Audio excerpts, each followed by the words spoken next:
جو 3 ممبر بینچ نے، جب 2 ممبرز نے کہہ دیا کہ وہ کیس مینٹینیبل نہیں ہے،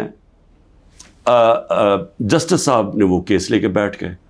تو ہم نے پھر دونوں کی طرف، ہم نے دونوں ججز کا کہا کہ یہ ہمیں ان امپائرز پہ اعتماد نہیں ہے، یہ ہمارا رائٹ ہے. ہم نے ریکوزل کا کہا. اب آج کیا ہوتا ہے؟ آج جو سپریم کورٹ میں ہم پہلے جب یہاں سے نہیں انصاف ملا، پھر ہم اسلام آباد ہائی کورٹ گئے، وہاں انصاف نہیں ملنا تھا، ہم سپریم کورٹ چلے گئے. سپریم کورٹ نے کہا کہ جو ہماری پٹیشنز لگی ہوئی ہیں ہائی کورٹ میں، وہ سب اکٹھی سنی جائیں. اب آج اکٹھی سنی نہیں گئی پٹیشنز.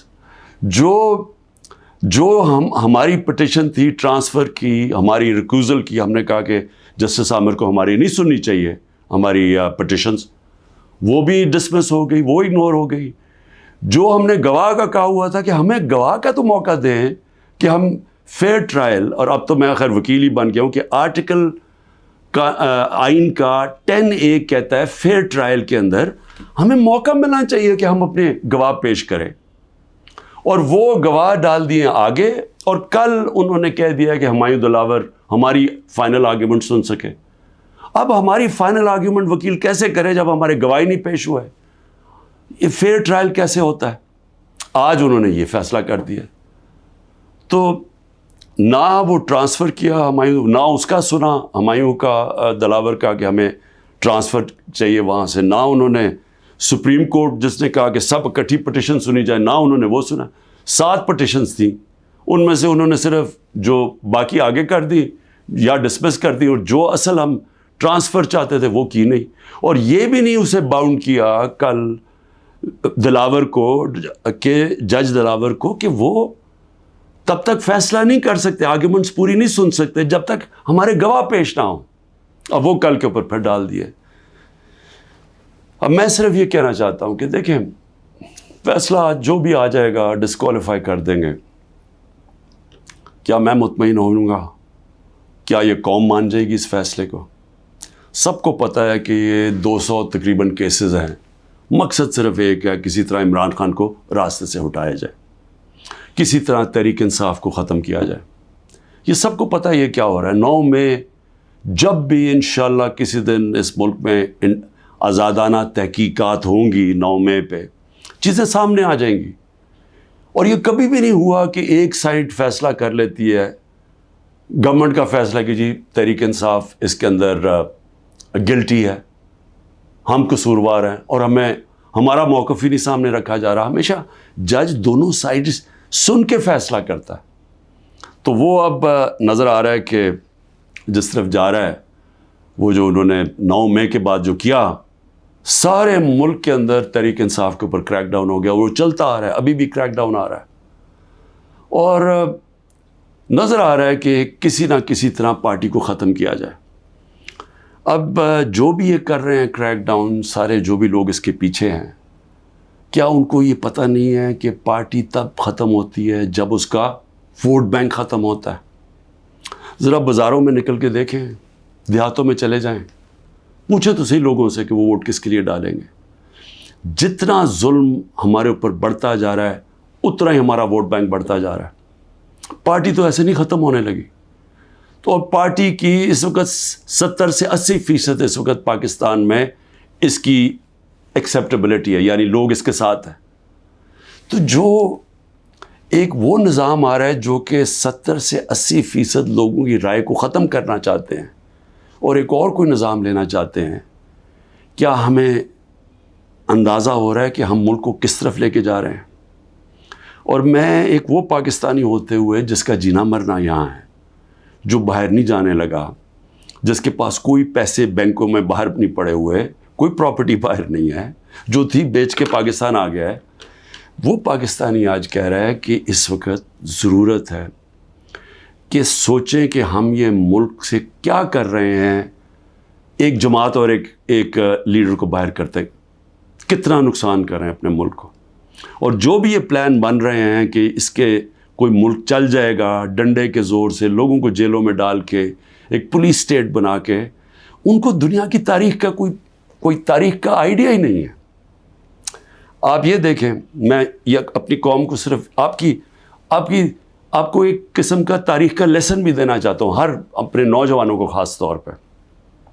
میں یہ پہلے بھی کہہ چکا ہوں، 1945 میں دوسری جنگ عظیم کے بعد یورپ آدھا ہو گیا، آدھا چلا گیا جمہوریت کی طرف، آدھا چلا گیا یہ پولیس اسٹیٹ بن گیا ڈکٹیٹرشپ کی طرف. آدھے میں انہوں نے ان کو بند کر کے کنٹرول کیا، لوگوں کو ان کی آزادی رائے ختم کی، حقیقی جمہوریت ختم کر دی، حقیقی آزادی ختم کر دی. آدھی آزاد ہو گیا. ساری دنیا کے سامنے 50 سال کے بعد نتیجہ آ گیا. جو آزاد تھے وہ خوشحال ہو گئے. وہ آج بھی وہ جو جن ملکوں کے اندر جو وہی یورپین تھے جدھر آزادی نہیں تھی، آج بھی وہ پیچھے ہیں ابھی تک. حالانکہ وہ وہاں جمہوریت بھی آ گئی کئی ملکوں میں، لیکن ابھی بھی وہ پیچھے ہیں. ایسٹ جرمنی، ویسٹ جرمنی ایک وہی جرمن لوگ تھے. جدھر ڈکٹیٹرشپ آ گئی، یعنی ان کو اسی طرح کی جو ہمیں جس طرف لے کے جا رہے ہیں، وہاں غربت آ گئی. مقابلہ اس کا ویسٹ جرمنی میں جو خوشحال ترین دنیا کی طاقتور ملک بن گیا معاشی طور پہ. تو یہ تو ایک تاریخ ہمارے سامنے ہے. ساؤتھ کوریا، نارتھ کوریا میں وہی ڈکٹیٹرشپ، آزادی رائے بند، آزادی ختم. آج نارتھ کوریا کو دیکھیں، اور جو حقیقی آزادی ساؤتھ کوریا میں تھی، وہ دنیا کا خوشحال ترین ملک بن گیا. تو میں عرض یہ کرنا چاہتا ہوں کہ یہ جو ہم کرنے جا رہے ہیں، یہ ہم اپنے ملک کو تباہی کی طرف دھکیل رہے ہیں. ہم یہ جو ایک عوام کو ان کا جو سب سے بڑا حق ہوتا ہے ووٹ ڈالنے کا، آزادی رائے، ایک منتخب کرے عوام اپنی کون سی گورنمنٹ وہ چاہتے ہیں. وہ جو آزاد ملک ہوتے ہیں وہی ترقی کرتے ہیں. ہم دوسری طرف جا رہے ہیں، اور ہم ایک خوف کی فضا ایسی بنائی ہوئی ہے.